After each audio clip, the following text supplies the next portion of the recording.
ગુજરાત ન્યૂઝમાં આપનું સ્વાગત છે। વડોદરાના હરણી તળાવમાં ગોઝારી ઘટના સર્જાતા કરુણ દ્રશ્યો સામે આવ્યા। વડોદરા હરણી તળાવ દુર્ઘટનામાં 12 માસૂમ બાળક અને 2 શિક્ષકોએ જીવ ગુમાવ્યા।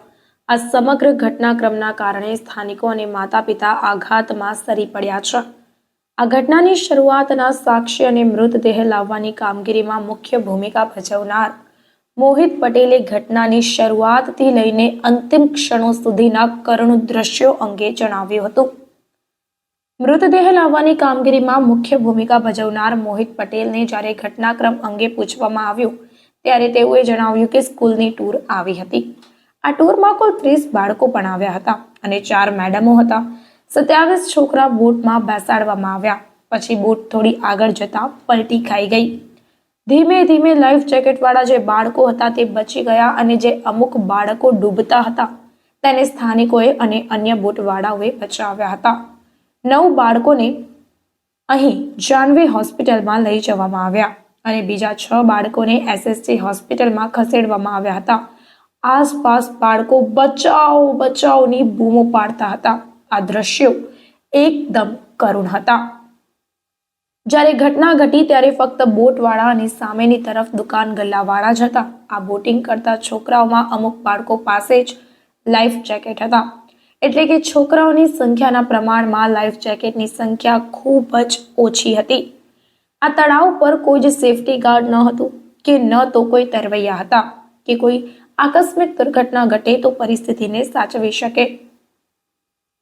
શરૂઆતમાં તો છોકરાઓ રમતા હતા અને પછી મેડમોએ બૂમાબૂમ કરી એટલે અંદર ગયા ત્યારે દુર્ઘટના ઘટી ગઈ હતી। આ ઘટના બાદ તરત જ ફાયર બ્રિગેડ અને પોલીસની ટીમો ઘટના સ્થળે દોડી આવી હતી। સરકારી કર્મચારીઓ પણ ઘટના સ્થળે પહોંચી ગયા હતા। 80% મૃતદેહ ફાયર બ્રિગેડની ટીમે જ શોધ્યા હતા। સ્થાનિકોએ આ ઘટના દરમિયાન બાળકો અને શિક્ષકોને બચાવવા ખૂબ જ મહેનત કરી છે। આસપાસના દુકાન ગલ્લાવાળાઓને આ ઘટનાની જાણ થતાં તરત જ ઘટના સ્થળે દોડી આવ્યા અને ડૂબેલા બાળકો તથા શિક્ષકોને બચાવવાની કામગીરી હાથ ધરી હતી। આ ઘટનામાં બચાવ કાર્ય કરનાર મુકેશભાઈએ વધુમાં જણાવ્યું કે આ ઘટના બની ત્યારે તેઓ ગેરેજમાં જ હતા અને કામ કરી રહ્યા હતા। એકાએક જ બૂમાબૂમ સંભળાઈ એટલે તેઓ બહાર આવ્યા હતા। બહાર જઈને જોયું તો 2 મેડમો તળાવ પાસે ઊભી બચાવ બચાવની બૂમો પાડી રહી હતી। આ સાંભળીને તેઓ તેમની સાથે 4-5 લોકોને લઈને ગયા તો બંને મેડમોએ ગભરાટ ભરેલા અવાજમાં તળાવની સામે ઇશારો કરીને કહ્યું, સામેની તરફ શિક્ષકોને બાળકો ભરેલી બોટ પલટી મારી ગઈ છે, તે લોકો ડૂબી રહ્યા છે, તેને બચાવ। વધુમાં તેઓએ જણાવ્યું કે ઊંધી બોટ જોઈને તેઓ તરત જ ગ્રીલ કૂદીને તળાવની અંદર કૂદકો માર્યો। તેમની તરફ 4 જેટલા બાળકો ડૂબતે નજરે પડ્યા એટલે તરત જ તેઓને ત્યાંથી બહાર કાઢ્યા હતા। આ દરમિયાન એક મેડમ પણ ડૂબતા નજરે પડ્યા હતા। આ સિવાય એક છોકરાને પણ કાદવમાંથી બહાર કાઢવામાં આવ્યો। બહાર કાઢેલા તમામ વિદ્યાર્થીઓ તે સમયે શ્વાસ લેતા હતા। જેવા આ વિદ્યાર્થીઓને બહાર કાઢ્યા તે સમયે એમ્બ્યુલન્સ તૈયાર જ ઊભી હતી। ડૂબેલા બાળકોને બહાર કાઢીને તરત જ હોસ્પિટલમાં સારવાર માટે ખસેડવામાં આવ્યા। જો મેડમોએ બૂમ ન પાડી હોત તો આ 4 બાળકો બચી શક્યા ન હોત। કહી શકાય કે વડોદરાના હરણી તળાવમાં બનેલી આ ઘટના અત્યંત હૃદયદ્રાવક છે। રિપોર્ટ આરિફ સૈયદ સાથે કેમેરામેન ઇબ્રાહિમ તૈયડીવાલા। वो टक्के ऊंधी गिर गए। પછી શું થયેલું? फिर है ना कुछ जन है ना नीचे चले गए ने मैं एकला था ने कुछ जन ऊपर आके बोट पकड़ ली ने हम ऊपर बोट के ऊपर गए ने पाइप आई ने हम पाइप पकड़ के ऊपर आ गए। कितने बच्चे बिठाए थे अंदर? 30 बच्चे बिठाए। और टीचर्स कितने थे? 3 3 टीचर्स थे। और जैकेट्स पहनाયું તું? जैकेट पहनाया था? नहीं पहना। આમાં સ્કૂલનો કોઈ વાંક ના કહેવાય, આમાં લેકઝોનનો જ વાંક કહેવાય કાયદેસર, કારણ કે એ લોકો જે પેમેન્ટ લે છે બોટિંગનો તો કાયદેસર શૂટ વગર એમને એન્ટ્રી અપાય જ ના। એ લોકો એમના પૈસા કમાવાના ચક્કરમાં ઉતાવળથી બચ્ચા ભરી દીધા। તો તમે શું માનો છો આવા લોકો સામે કડક પગલાં લેવા જરૂરી છે કાયદેસર। શું નામ આપનું? ફેસલ દૂધવાલા। ખૂબ જ ગંભીર દુઃખદ ઘટના માની રહી છું। બાળકો સ્કૂલે ગયા અને એ બાળકોને પ્રવાસ લઈ જવામાં આવે લેક ઝોન પર બોટિંગ હોય, બોટિંગ દ્વારા બાળકોનો પલટી ખાતા બાળકોને નિધન થાય, રેસ્ક્યુ કરવા પડે, હોસ્પિટલમાં એડમિટ કરવા પડે. આ જે ઘટના થઈ છે એ ખરેખર ખૂબ દુઃખદાયક ઘટના છે. સાચે બાળકોની માટેની અને ટીચર જે ઘટના થઈ છે એના માટે ખૂબ સંવેદના અને દુઃખ વ્યક્ત કરું.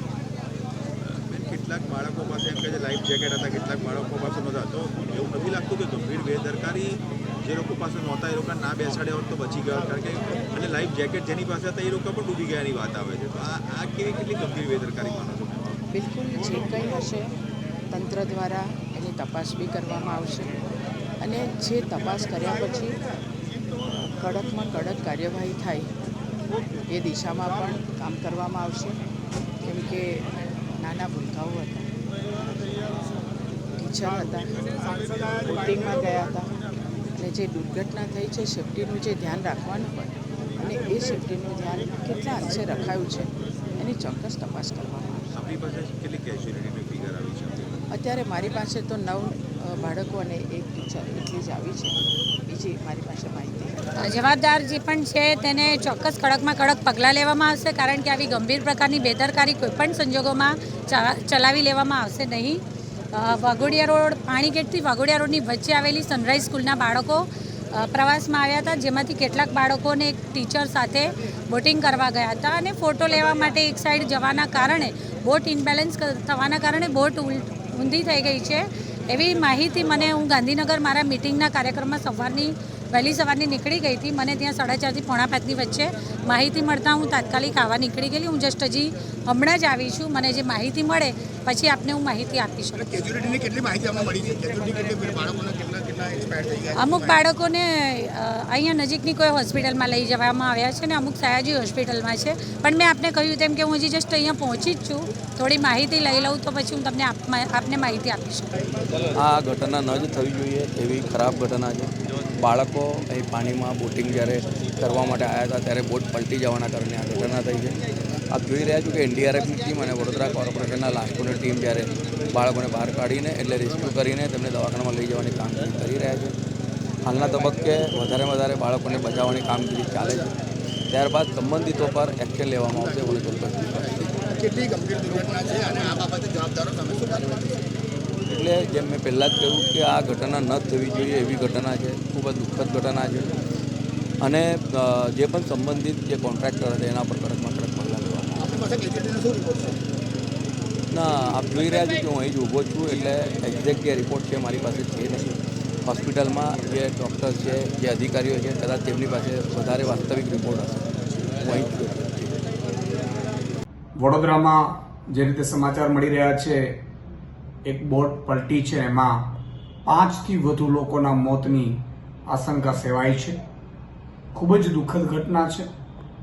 ભગવાન તમામ મૃતકોને શાંતિ અર્પે અને હજુ પણ મોતનો આંકડો વધવાની શક્યતા છે.